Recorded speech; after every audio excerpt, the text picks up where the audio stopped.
Des nominations pour un objectif militaire bien avoué, accompagnement, où ça va juste précéder une volonté dans un contexte où l'Est du pays, du moins dans la localité de Bunagana, est encore sous contrôle de ce M23 du Rwanda. Alors, c'est de nouvelles nominations qui viennent appuyer l'état-major général qui a connu aussi un coup de balai. On en parle tout à l'heure davantage. Alors, il ne suffit pas de nommer, mais est-ce qu'il faut mettre aussi les moyens à disposition de ces hauts galonnés, tout comme les hommes de troupes? Les soucis, vous le savez très bien, tout le monde en a parlé depuis qu'il y avait un problème d'infiltration au sein de nos forces armées, ces corps d'élite. Est-ce que c'est en tout cas cette vaste opération de pouvoir éradiquer ces brebis galeuses au sein de nos forces de défense et de sécurité? Je vais donner la parole aux confrères tout à l'heure qui vont analyser ces remue-ménages au sein de nos forces de défense et de sécurité. Le climat, il est délétère, hein, à quelques 12-13 mois de la tenue des élections et de la fin du mandat. À Lubumbashi, ça bouillonne entre les pro-Tshisekedi et les pro-Katumbi. À Kinshasa, hier, on a frôlé en tout cas l'impossible entre certains militants de l'UDPS et d'autres du parti de l'ancien secrétaire général de l'UDPS, devenu aussi opposant, M. Jean-Marc Kabunda Kabund. La scène horrible hier au niveau de la 11e rue Limité, des militants dont les proches de l'UDPS sont venus saccager, piller les sièges qu'on attribue aussi au parti de Jean-Marc Kabunda Kabund. C'est de l'intolérance qui ne dit pas son nom, des gens qui sont venus avec des armes blanches. Ils ont tout saccagé au niveau de ces sièges attribués au parti de Jean-Marc Kabunda Kabund. Mais aussi l'intolérance verbale qui ne dit pas son nom. Vous avez été en tout cas témoin privilégié de ces attaques verbales contre le prix Nobel de la paix, lui qui aurait annoncé sa candidature comme président de la République, des attaques qui viennent vraiment du côté du parti présidentiel. Il y a eu des excuses, mais pas de condamnation de la part soit de l'UDPS, soit de l'Union sacrée, soit encore de la société civile. Comment vous voyez, c'est la question que je vais poser tout à l'heure aux invités, la suite de ces processus à quelques 12, 13, 14 mois de la fin du mandat et de la tenue des élections? Voilà donc le menu de votre magazine. Lui, il fait son comeback, il nous a quittés, ça fait près de 2 mois sur ce plateau. José Adolphe Voto, bonjour. Bonjour, Serge. Bienvenue à vous. Hein. Longue absence sur les plateaux de kiosque. Oui, parfois on est dans plusieurs casseroles du monde qu'on se concentre. Maintenant, ce qui justifie mon absence, c'est que je suis en train de finir mon 2e film qui s'intitule Mon Caporal. Enfin, je reviens sur le même acteur, le caporal avec Kounyoukou, mais cette fois-ci, j'ai fait une grande ouverture sur la force publique, sur l'histoire de la force publique. Et par coïncidence, ça fait que ce film est attendu au Parlement belge. Ah oui. Il y a une mission belge qui était ici, une mission parlementaire belge qui était ici, je ne sais pas, peut-être à cause du premier film qui a amené le roi décoré par Albert Kounyoukou. J'ai été invité, on a échangé et finalement on s'est mis d'accord que les prochains films sortent au Parlement belge parce que c'est un message que le Congo adresse à la Belgique. Albert Kounyoukou, comme les intervenants, les scientifiques, les historiques, ils rappellent à la Belgique que si la Belgique a eu un mot à dire après la guerre mondiale, si la Belgique a été reconstruite par le plan Marshall des Américains, c'est grâce au Congo. C'est le Congo qui a supporté l'effort de guerre, l'effort économique. C'est le Congo qui a amené l'uranium, qui a mis fin à la guerre. Donc c'est le Congo sont les Congolais qui ont combattu. Les hommes de troupes. Les hommes de troupes. Oui. Il n'y avait que des instructeurs belges, mais les hommes de troupes, c'est les Congolais. C'est les Congolais. Et à un moment, l'alliance, c'est-à-dire les alliés, ont récupéré l'armée congolaise. L'armée congolaise était intégrée dans l'armée anglaise. C'est Churchill qui commandait finalement l'armée congolaise. C'est ainsi que partout où on est allé, c'était des sites qui concernaient l'Angleterre et non la Belgique. Et donc, tous ces faits historiques, on les rappelle à travers les films pour dire que quand même la Belgique a une dette morale vis-à-vis du Congo. Quelque part, si je comprends bien, je n'ai pas encore vu le film. Vous êtes notre Thierry Michel. Je vous jette des fleurs ce matin, cher professeur. vous voulez reconstituer un peu l'histoire. C'est justement ça. Un peuple sans histoire, c'est un peuple sans mémoire, c'est un peuple qui va dans les vides. Et Bikam Mokolo le disait. Hein. Voilà, donc nous voulons, Lumumba dit qu'il est temps que les Congolais réécrivent eux-mêmes leur histoire. Et donc nous avons choisi la voie des images pour raconter l'histoire parce que nous pensons que ça peut aller plus loin. Avec les images, même ma grand-mère peut regarder, même un illettré peut regarder, comprendre l'histoire. Il n'est pas prévu des projections populaires en Belgique pour la diaspora ou bien pour... parce que je sais qu'au Parlement, généralement, c'est pour un cadre bien déterminé avec une place bien choisie.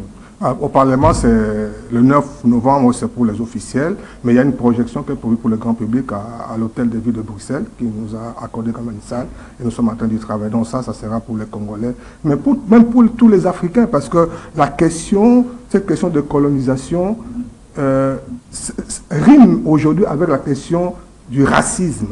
Donc le jeune Africain qui soit en Europe et qui souffre de racisme pense que la source du racisme est partie de la colonisation, qui a été un mauvais paradigme et qui a des répercussions jusqu'à aujourd'hui. Très bien. Merci à vous, Joseph Voto. On va accorder la parole au deuxième invité, certainement, qui va aussi commenter tout ce que le professeur vient de dire tout à l'heure. Monsieur Joseph Kongolo, bonjour. Bonjour, bonjour Serge, bonjour professeur. Je vous ai vu en train d'agiter la tête quand le professeur parlait tout à l'heure. Bon, évidemment, il est passé sur des thèmes très sensibles. C'est que l'histoire de la République démocratique du Congo en particulier, c'est une histoire très mouvementée, où il y a eu de flots de sang, de salive, toutes mauvaises choses qui existent dans ce monde, avec le premier génocide qui n'a jamais été publié officiellement. Alors quand le professeur parle de ça, je revois un peu ce petit film où pratiquement le Congo a beaucoup donné au monde. Il vient de le dire tout à l'heure, mettre fin à la guerre, à la Deuxième Guerre mondiale, c'est ça, la Deuxième Guerre mondiale, c'est avec l'uranium de la République démocratique du Congo, et les troupes congolaises étaient pratiquement sur tous les fronts en Afrique en particulier.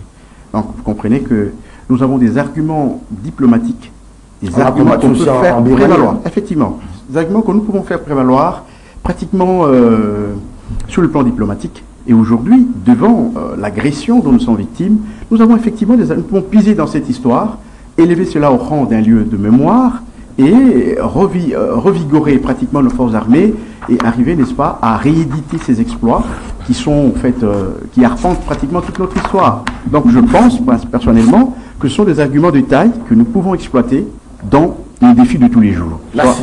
Sécuritaire ou pas. Très bien. Allez, troisième, on va faire le plein de ce plateau. Dardi Diana, bonjour, bienvenue. Bonjour Serge Kabongo, bonjour aux téléspectateurs et surtout à Provoto et à Joseph, juste à mon côté. Très bien, merci beaucoup à vous. On va revenir peut-être pas sur ce que le professeur a dit. Vous êtes venu pendant que... Mais c'est pas facile dans le contexte congolais actuel de pouvoir faire ces films documentaires sans argent. À la cité, je sais que les professeurs est garni des enveloppes en kaki. Hein. Bon, je l'espère aussi, mais laissez-moi dire une vérité, c'est que vous parlez d'argent, oui, mais je crois que à la limite près, quand vous avez autant de ressources intellectuelles comme le professeur Voto, je ne suis pas sûr que l'argent peut constituer vraiment un frein. Parce que l'idéal dans ce travail-là, c'est de pouvoir partager. Le devoir de l'histoire, c'est partager aussi le savoir en même temps. Et je crois que tout ce qu'on peut dire maintenant, c'est tirer notre chapeau pour lui dire combien on a de l'admiration pour lui dire combien il est aussi important, surtout pour la jeunesse qui vient après, et de continuer. Si c'est pour l'argent, je suis sûr que ça arrivera, ça viendra forcément. Très bien. On a aussi besoin que Kinshasa puisse le soutenir pour ne pas dire... Kinshasa a l'obligation de le soutenir. Le gouvernement congolais. Oui, évidemment, quand je parle du Parlement, ben, tout ça, ils ont été clairs. Hein, donc, et ils n'ont aucun intérêt dans ça. Ils ont dit qu'ils n'ont pas un budget pour ça. Et le film, la production, déjà, ça coûte de l'argent, mais aussi organiser la sortie, c'est des voyages, c'est la sensibilisation, les médias et tout ça. Et donc, nous faisons ça avec nos propres moyens. Et donc, toute intervention, que ce soit du gouvernement, que ce soit d'autres organisations, ça sera toujours le bienvenu. Très bien. Allez, vous gardez les micros pour ça. Madame, messieurs, on va aller dans les vues de notre thème aujourd'hui. C'est mise en place complémentaire. Joseph de Voto, ça tombe chaque jour hein, comme des champions, ces nominations au sein de l'armée. Qu'est-ce que c'est trame finalement? Kabongo, vous savez, moi, je l'ai dit ici, dans des émissions précédentes, moi, je crus à l'état de siège.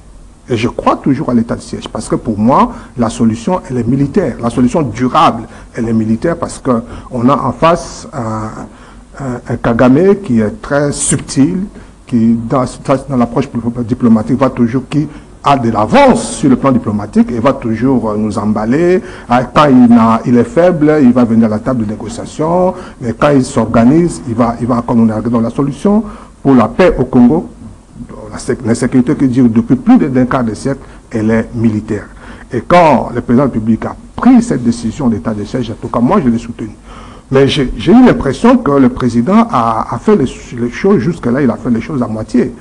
C'est un secret de polichinelle. C'est depuis toujours qu'on dénonçait que ceux qui commandaient cette armée-là étaient, sinon, de deux choses l'une. Ou soit ils sont en connivence avec l'ennemi, ou soit ils sont incompétents. Dans les deux cas, il faut les mettre de côté. Mais il a pris les grandes décisions en gardant la même équipe. On dit l'équipe qui gagne, on ne la change pas, mais l'équipe qui a échoué, on doit la changer. Et donc je crois que, j'espère que le président, dans cette logique-là, maintenant, il faut qu'il aille jusqu'au bout. S'il y a des soupçons qu'il quoi que ce soit, on n'a pas à mettre la personne en prison, mais au moins la déplacer.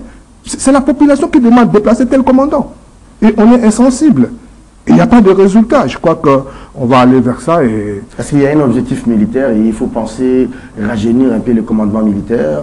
Je vois Chiwewe qui arrive, mais après Chiwewe, j'ai vu des gens qu'on a nommés hier. C'est presque de sa génération. C'est-à-dire, Chiwewe, tu ne vas pas te battre seul. Tu peux nous proposer des gens avec qui tu vas te battre. Tout à fait. Le terrain des opérations, il faut avoir du sang chaud. Bien sûr que la sagesse, la stratégie, l'expérience, les anciens peuvent compter. Mais c'est non seulement rajeunir, mais placer des gens en qui on peut avoir confiance, des gens qu'on ne peut pas soupçonner, mais aussi des gens qui ont une certaine cohésion entre eux. Parce que la guerre, c'est une question d'équipe. Et donc, on n'a pas de choix. On va tenter cette expérience. On va voir les résultats. Si ça ne donne pas des résultats qu'on attendait, on doit aller sur cette voie-là. On va toujours mettre des gens en qui on peut avoir confiance. Finalement, on est obligé de gagner. J'espère que c'est des gens qui viennent accompagner un objectif ou précéder un objectif. L'objectif, il est clair, c'est sécuriser le Congo. Les approches peuvent diverger, mais l'objectif, c'est là. Les Congolais ont besoin de la paix et il faut qu'on en finisse avec cette histoire. Donc, quel que soit le groupe de gens qui arrivent, quelle que soit la stratégie qui est mise en place, l'objectif, c'est pacifier le Congo. Très bien. José Adolphe Photo, ça c'est votre mot. Je vais donner la parole à Gardi Diana pour commenter un peu ces nominations supplémentaires. On apprend aussi qu'après l'armée, il y aura la police qui va intervenir incessamment. Il y a une nouvelle donne qui se prépare au sein de nos forces armées. Hein. Une nouvelle donne, certainement oui, même si je ne suis pas de ceux qui croient à la providence des hommes. La vérité, Serge Kabongo, c'est que dans cette question-là, c'est vrai que beaucoup de gens reviennent sur l'élément, ces sentiments de retard un peu dans l'action du chef de l'État, dans la mesure où lorsqu'il a décrété l'état de siège, il fallait forcément faire un peu de ménage au sein de cette... Ça nous a révélé beaucoup de choses, hein, cet état de siège. Exactement. On a trompé, on a dit qu'on avait 20 000 éléments, on a dit ceci, mais quand le chef s'est déplacé personnellement, il a dit sa bouille, il a découvert que ça n'avait rien à voir. C'est là où je dis souvent aux gens, si l'état de siège peut être sur le plan militaire, les gens estiment que le bilan est mitigé. Sur le plan stratégique, il a permis de voir un peu plus clair. Il a permis d'établir un peu des éléments de manière factuelle. Il a permis de voir quelles sont nos failles. C'est-à-dire, cet état de siège nous a permis d'établir en fait une analyse saute, voir les forces et les faiblesses, et cette fois-là, porter des réformes qu'il faut. Mais je revenais sur mon argumentaire, parce qu'à ce stade ici, au-delà de ces sentiments de retard, le plus important, c'est de pouvoir le faire maintenant. Pourquoi je le dis? Parce que dans le jour qui arrive, avec la force sous-régionale, on entre dans une nouvelle donne. Je suis de ceux qui ne croient pas en cette force régionale parce que j'estime qu'on ne peut pas aller dans la dynamique de mettre en place une paix durable en comptant sur les dynamiques externes. Mais cependant, c'est un élément de fait, on ne peut rien.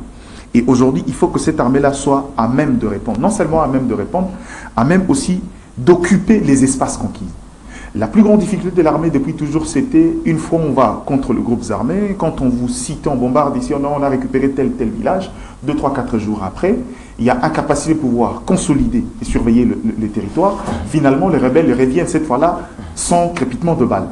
Et aujourd'hui, je pense que cette armée-là a besoin d'avoir un sang neuf, non seulement dans l'approche militaire, mais même dans l'approche stratégique. Il faudra aujourd'hui ne pas tomber dans le revers d'autrefois, tomber dans les faiblesses l'autre fois. Et c'est pourquoi moi j'estime que cette mise en place arrive, certes un peu en retard, mais c'était très nécessaire. Mais maintenant, je reviens sur ce que j'ai l'habitude de dire, c'est qu'il y a un seul commandant suprême. De qui découle, par exemple, maintenant Chioué trouvera un contexte militaire où il faudra faire avec la force sous-régionale, qui a été décidée avant même que lui n'arrive au commandement de forces armées. C'est Mbala qui a négocié tout. C'est Mbala qui... Bon, il y a passation, c'est certes, mais le problème c'est qu'il y a quelqu'un qui a le pouvoir. Et on espère que cette fois-ci, cette armée aura justement tout le soutien, mais également l'implication du commandant suprême. Et qui dit implication du commandant suprême, il faudra que aussi l'exécutif, qui lui pend en fait par derrière, puisse se suivre. C'est là où je reviens encore une fois de plus pour faire cette interpellation. Je me suis appesanti à ces niveaux-là. Que les députés voient encore une fois de plus le quota et la majoration réservés au budget de l'armée. On en a parlé avec la loi de programmation. Avec la loi de programmation, il faut forcément qu'ils revoient à la hausse la proposition du gouvernement qui, à mon humble avis, risque d'être un élément Parce qu'on a dit que les budgets a été triplé. Mais triplé, on a une marge de progression de presque 32%. 32%, ouais. Et pour le quota de l'armée, on ajoute moins d'1%. C'est pas raisonnable. Ça ne traduit pas une volonté. Ça ne traduit pas une volonté de pouvoir arriver jusqu'au bout. Et ce n'est pas un bon message qu'on envoie au monde, surtout dans ce contexte où cette guerre par procuration finit par nous mettre à nu les différents protagonistes qu'on a en face. Donc je crois qu'à c'est des choses qu'il faut corriger. Sur les nominations, tout ce que nous on attend de ces nominés, c'est les résultats et on espère qu'ils feront un travail convenable. Très bien. Le vœu de tout le monde d'ailleurs, hein, n'est-ce pas, cher Joseph Kongolo? Oui, évidemment, le peuple congolais attend la libération prochaine d'ailleurs de Bunagana. Je crois que ce sera un événement de taille, de référence désormais dans l'histoire. Mais au-delà de Bunagana, il y a l'insécurité qui pullule pratiquement sur l'ensemble du territoire national. C'est vrai qu'il y a ce qui relève de la police, ce qui relève des services de renseignement, ce qui relève de l'Équateur. Effectivement, il y a encore beaucoup de choses. Mais je voudrais simplement revenir sur un concept clé, c'est l'État-nation. Qu'est-ce que je dis? L'armée-nation. Dans l'armée-nation, c'est la notion phare de notre école de stratégie ici. Oui, oui, pratiquement. Donc ici, je crois que le président de la République est rentré dans la volonté du peuple, du moins au niveau de cet appareil de sécurité. Comme le prof le disait tout à l'heure, que la population connaît, particulièrement la population de l'Est, n'est-ce pas, c'est apprécier à juste titre les responsables, n'est-ce pas, de l'armée, hein, sur le terrain opérationnel. Et là, le président de la République a entendu et il est rentré dans la volonté du peuple, n'est-ce pas? Et ça sera pratiquement un bénéfice supplémentaire sur le soutien des masses, n'est-ce pas, à cette nation et qui va le pousser certainement, n'est-ce pas, à avoir des résultats sur le terrain. Je suivais tout à l'heure, Diana disait que en retard. Vous savez, il y a des matières très sensibles. C'est particulièrement l'armée. Le président de la République, les conditions dans lesquelles il est arrivé au pouvoir, nous le connaissons tous, il était très difficile pour lui de faire ses remue-ménages immédiatement après l'arrivée au pouvoir, même une année ou 2 ans après. Ce serait vraiment très tôt. Très tôt parce qu'il était dans une fragilité sécuritaire, et lui, et son régime, et aussi la République. Alors, je crois que, certes, ça paraît comme un retard pour nous, mais sur le plan stratégique, je crois qu'il fallait attendre. Il fallait récolter toutes ces informations, toutes ces faiblesses qui se sont montrées sur le terrain, avant d'agir efficacement. Il faut éviter les ratés. Hein. Effectivement, la première chose, c'est qu'il faut éviter les ratés. Deuxième chose, c'est que quand on remplace tous les responsables d'une armée, voyez-vous, presque au même moment, ça veut dire qu'il y a quelque chose qui ne va pas. Presque tous. J'ai suivi de 20h jusqu'à 22h. Eh ben, c'est un chamboulement. Effectivement, ça dit que c'est un chamboulement total. Total. Ça veut dire qu'il y a un arrêt quelque part, un nouveau commencement.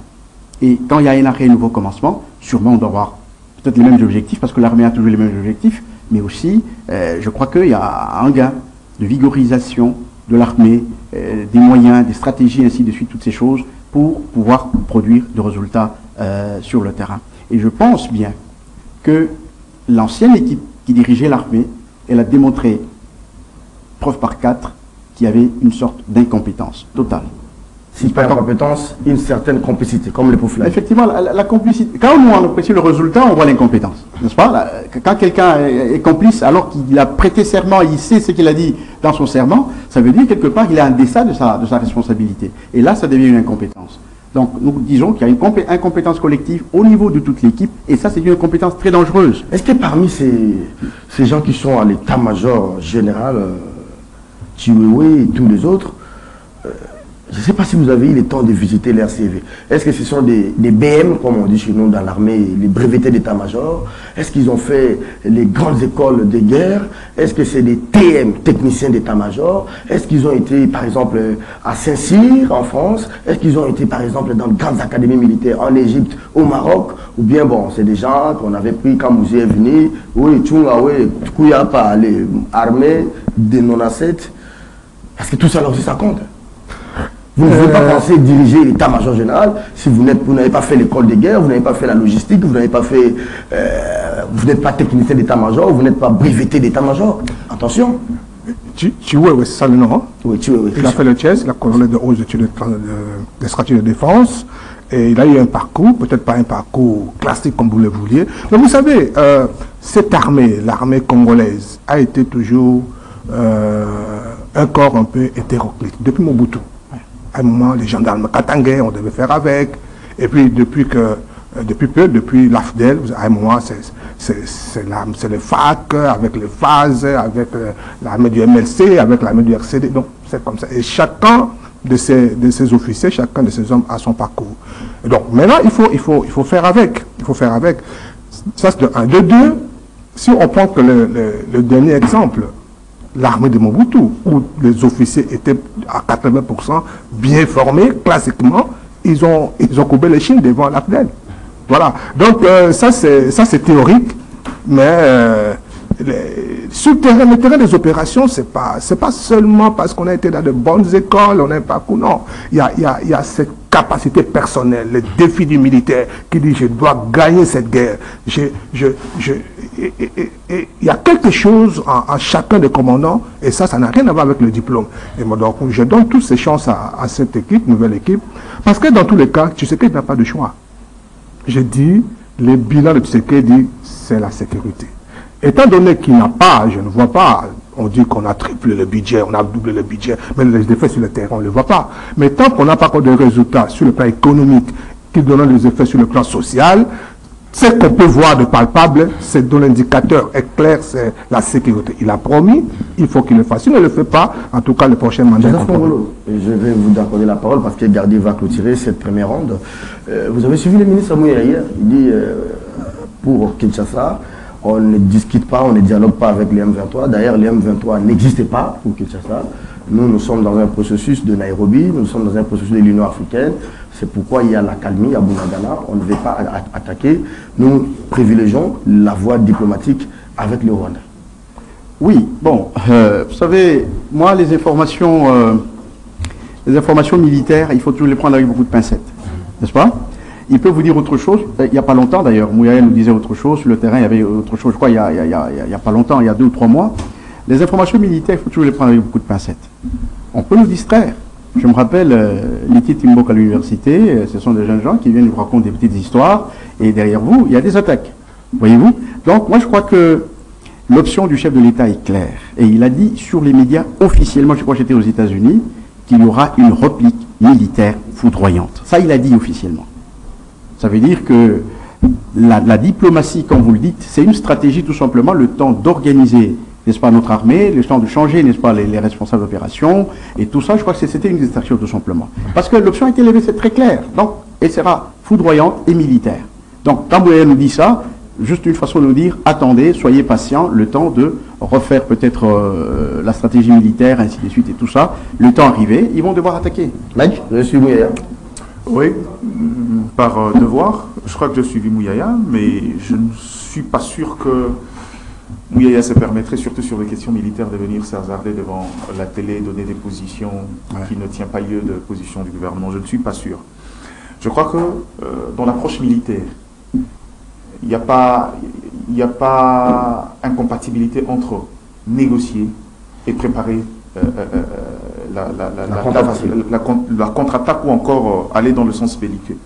Donc je crois qu'à mon humble avis, ce n'est pas un problème. Si peut-être la partie A ou encore la volonté première du chef de l'État est de pouvoir mener la guerre, c'est mon point de vue. Moi je l'ai toujours dit à qui veut l'entendre, que je crois qu'à ces stades-ci, avec tout ce qu'on a cumulé comme guerre d'agression, il est important, si on veut aller négocier en position de force et ne pas compter sur la bonne foi des autres qui nous prennent pour de larbin, C'est faut prouver à la face du monde qu'on est capable. Il faut aller à la guerre. Ça, c'est aussi mon point de vue. Mais maintenant, cela ne nous empêche pas, parce que la guerre, il ne faut pas oublier. Dans la guerre, on peut même gagner militairement. Il y a des subtilités où, forcément, d'une manière ou d'une autre, interviendra la dimension diplomatique. Donc je ne crois pas qu'il y ait incompatibilité dans les deux approches, et aussi Mouyaye dans une forme pédagogique de pouvoir apaiser et rassurer la population que finalement l'État congolais s'engage à faire, mais seulement, je crois qu'il y a un élément très nocif dans ça, c'est que... Un peu de bémol. Dire directement qu'on veut négocier avec le Rwanda, je ne trouve pas substantiellement la différence qu'il y a entre négocier avec le M23 et le Rwanda, même si dans le sens où on privilégie l'approche étatique.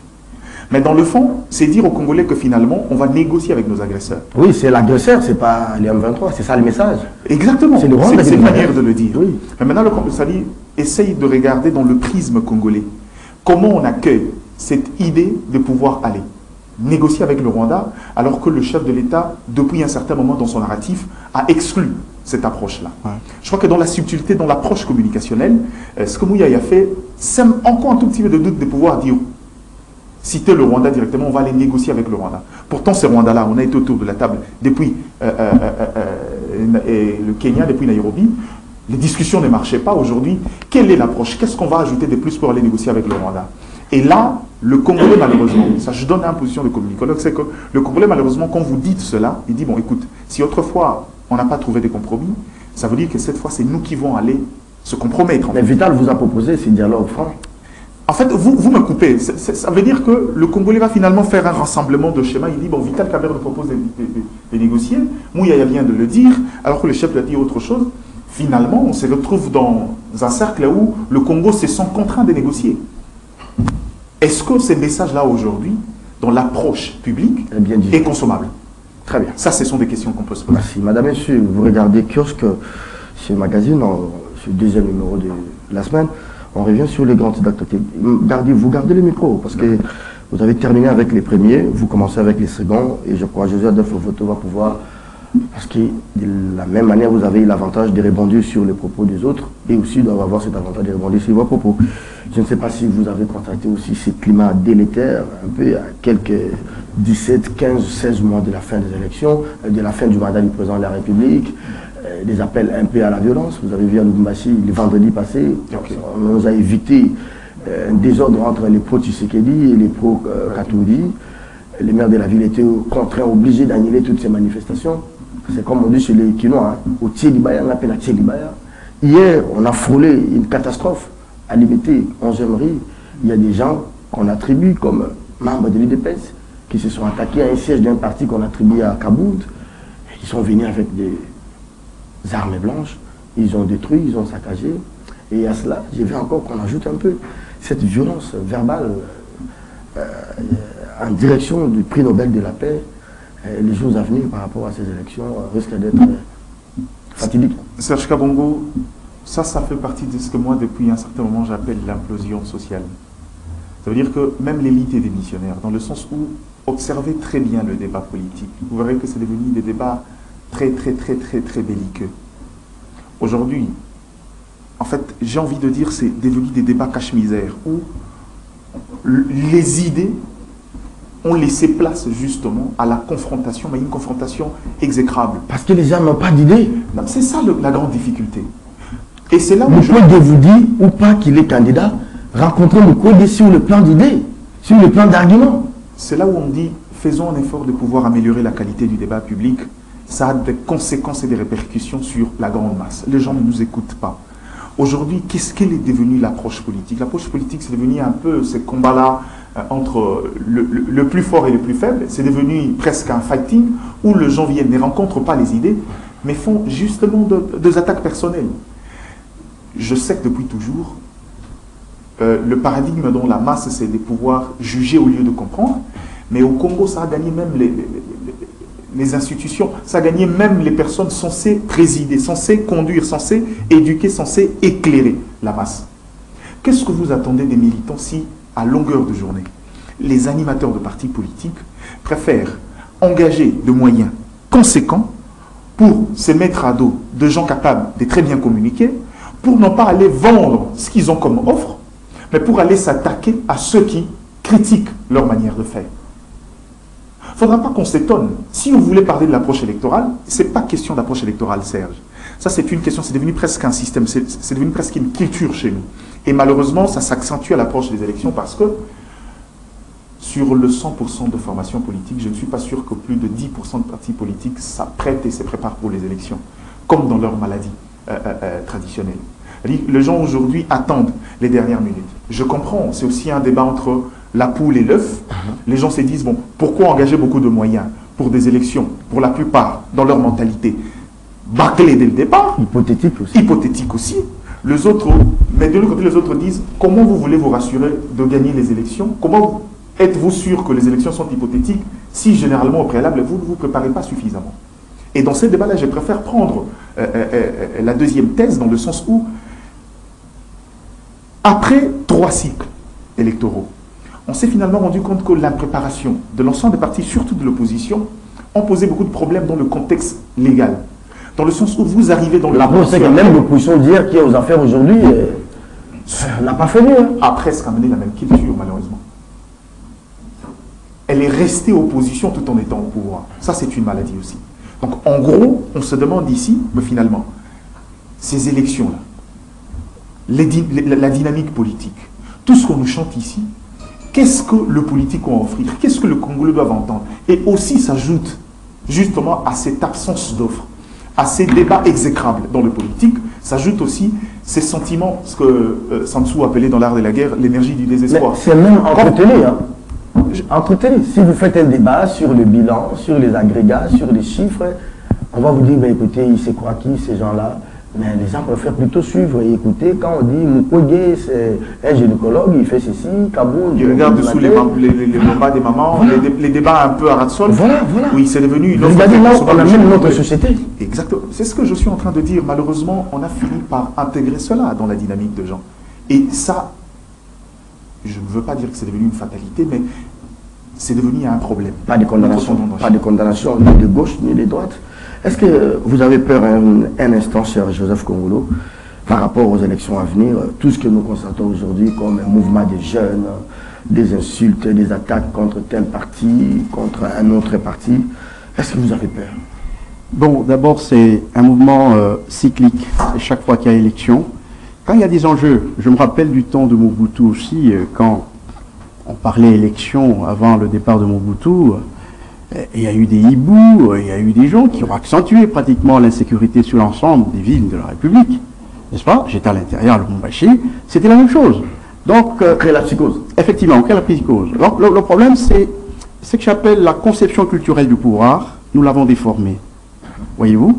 Est-ce que notre culture est capable de supporter les élections?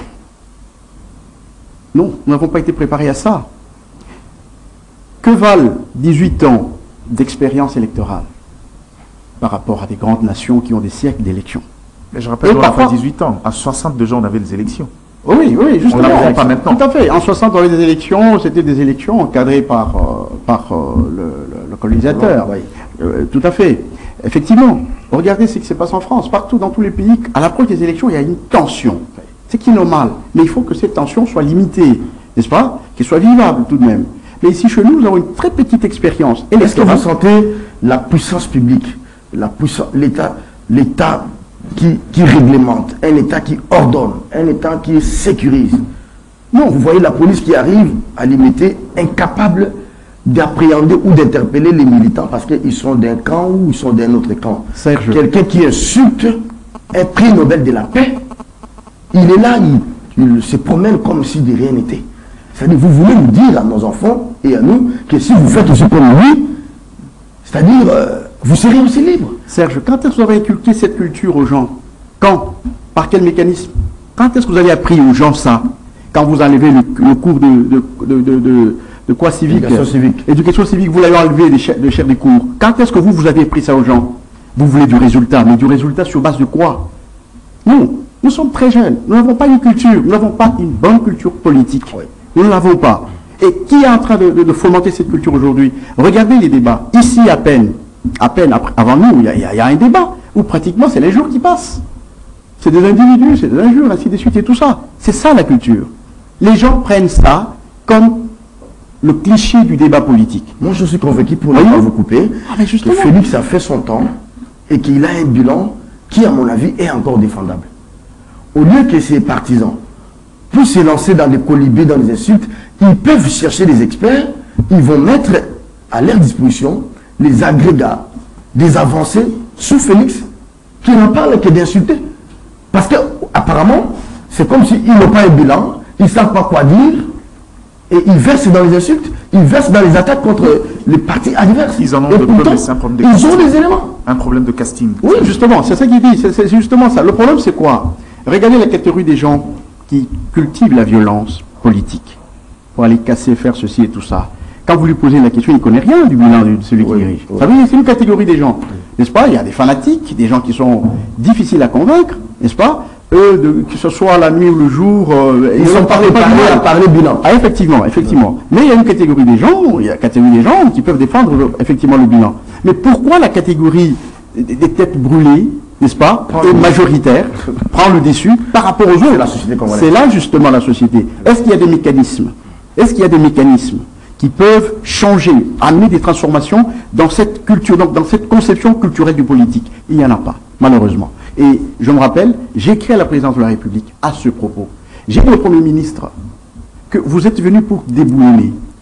Est-ce que vous connaissez les valeurs que vous êtes en train de déboulonner?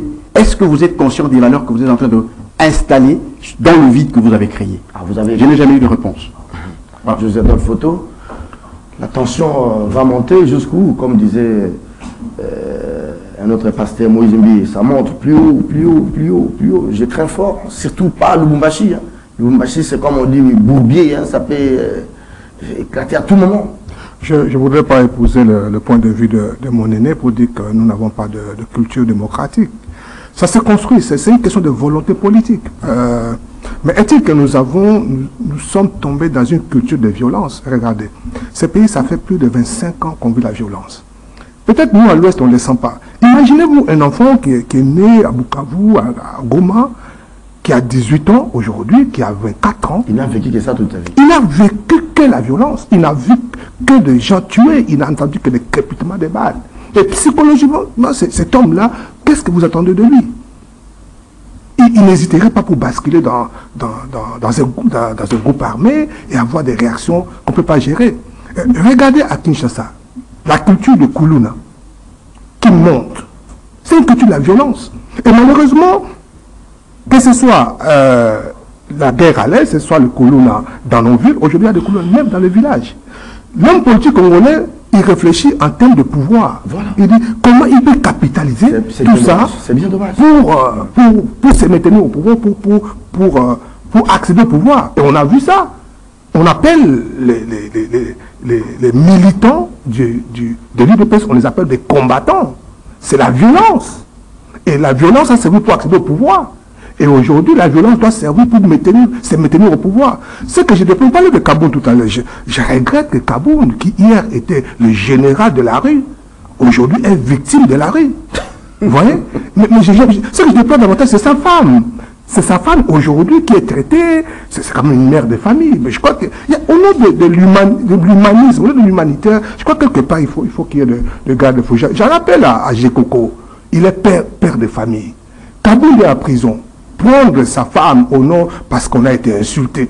Mais nous sommes dans une société de violence, on insulte tout le monde, on insulte Tshisekedi, on insulte Kabila. Si le pouvoir, on insulte beaucoup de monde, nous sommes dans une société de violence. Alors, si à chaque fois qu'on vous insulte, vous devez amener les gens en prison, c'est dommage que pense aux enfants de Kaboul, aux enfants. Alors cette femme-là, il n'y a pas de raison qu'on puisse, alors que papa est en prison, qu'on puisse envoyer. Elle est condamnée à 6 mois. Non, je crois que au nom de valeurs chrétiennes, pourra reculer, même s'il a été insulté, on peut pardonner.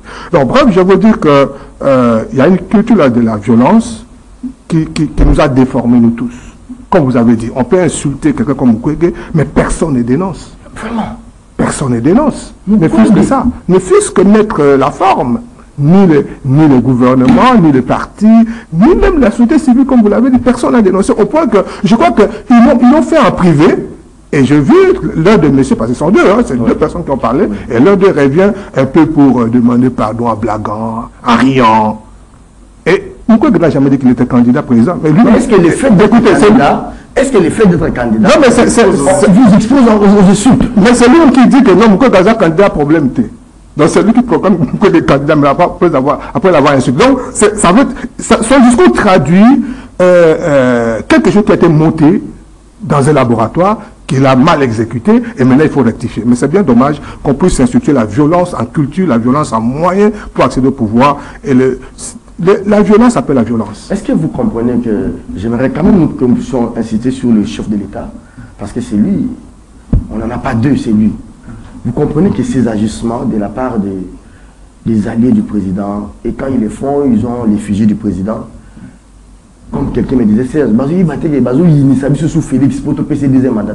Est-ce qu'ils comprennent que c'est contre-productif pour les présidents de la République? À deux échelles, Serge. C'est vrai que pour le chef de l'État, ça sera toujours contre-productif dans le sens où, un peu quand le prof Volto parle de la culture de la violence et qui serait un élément de profit pour le politique, je leur dis droit dans les yeux, c'est une fausseté, ils se trompent. Parce que ça constitue une labyrinthe pour eux. Pourquoi? Quand je parle de l'implosion sociale, regardez un peu cette politique-là dans sa manie du pouvoir, a presque occupé et domestiqué l'ensemble des entités, des structures publiques. Même, c'est-à-dire, si tu vas de l'église jusqu'à l'autorité coutumière, tout est devenu politique. Mais à un certain moment maintenant, vous vous rendez compte que ces politiques-là ne sont pas en mesure de pouvoir apporter des solutions et des réponses. Dans la base où les gens qui étaient censés justement le représenter là-bas et faire le travail sont devenus presque domestiqués. Merci. Et ça retourne contre eux. On a débordé. Même maintenant, quand ils parlent, les gens qui insultent, s'il vous plaît, vous rendez un très mauvais service au chef de l'État. Aujourd'hui, il y a des choses sur quoi vous pouvez engager des débats. Oui. Si vous ne le savez pas, que l'UDPS enregistre tous vos communicateurs, renvoyez. Il existe des moyens d'apprendre comment aller utiliser le narratif dans un débat. Il y a des agrégats. Il y a des éléments sur quoi En termes d'éducation. C'est une science qui a des principes et des règles.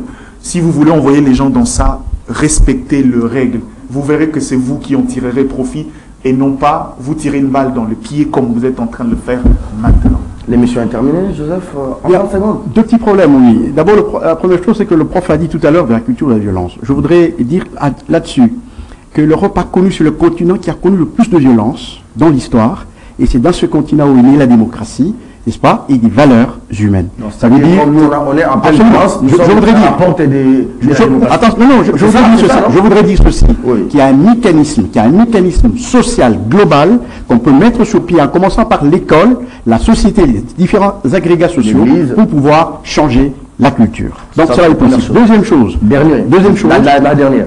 L'UDPS agit et réagit de cette manière parce que c'est un parti qui n'a évolué que dans un rapport de violence depuis sa naissance. C'est un parti qui est né dans la clandestinité, voyez-vous, et ils ont développé des mécanismes de violence, de contre-attaque, effectivement. Voilà. Et cette mentalité est restée dans les membres de l'UDPS. Ça va prendre le temps. Vous le sentez, ils le font sans beaucoup d'énergie. Ils le font sans beaucoup d'énergie. Et je crois qu'il y a une transformation. C'est bon là-dessus. Absolument. Alors, c'est-à-dire qu'il y a des mécanismes aussi, n'est-ce pas, à l'interne, qu'il faut imaginer pour pouvoir changer. Il est bon, ça brûle l'énergie. Effectivement. Est-ce que c'est question seulement de l'UDPS? Non, c'est pas presque l'ensemble des partis politiques, notamment le grand parti comme le Palou et les autres. Ces papas-là pouvaient facilement aller affronter les armes et qu'il a des motivations. C'est le modèle. Vous n'avez pas cité le PRD qui a engagé les karatékas et le PRD qui a engagé forcément. C'est-à-dire c'est une culture. On retombe exactement. Mais vous voyez même les secrétaires permanents. C'est une culture. Chadang. Il enfile les pyjamas des sportifs, il vient là-bas. Le Congo est né un État démocratique. C'est pour ça qu'il pensait devenir président dans ce pays. On appelle coup sur coup. Le Congo, dès ses premiers pas en tant qu'État, est né démocratique, par voie électorale. Ça veut dire que le problème, c'est un déficit en interne. Oui, c'est un déficit en interne. Il faut travailler là-dessus. Il faut travailler là-dessus. Et dans la solution de l'école, oui, ça c'est solution à très long terme. Actuellement, la seule possibilité, c'est la justice. Oui, la justice. De manière directe, c'est la justice. Un élément aussi. Mais vous allez crier aussi... comment vous appelez l'acharnement et tout ça, c'est compliqué. L'acharnement. Ah mais oui, on vous dira quelqu'un qui insulte quelqu'un, vous l'arrêtez acharnement. Le prof vient de parler tout à l'heure de la femme de Kaboul. On l'arrête et puis on dira acharnement. Mais il vient de parler de la femme de Kaboul tout à l'heure. Merci beaucoup à José Adolphe. Vous sentez qu'il y a quelque part aussi un peu l'humanisme qui revient à Diana. Bien, merci. Merci aussi à vous, cher Joseph Kongolo, à toute l'équipe technique qui nous a accompagnés, spécialement à Anek Kabongo, mon homme, qui fête son anniversaire aujourd'hui. Je vais parler comme Boketu. Et puis, blesse, tu. Non, on ne dit pas comme ça. Joyeux anniversaire. C'est pas bien, nos enfants risquent de retenir ça.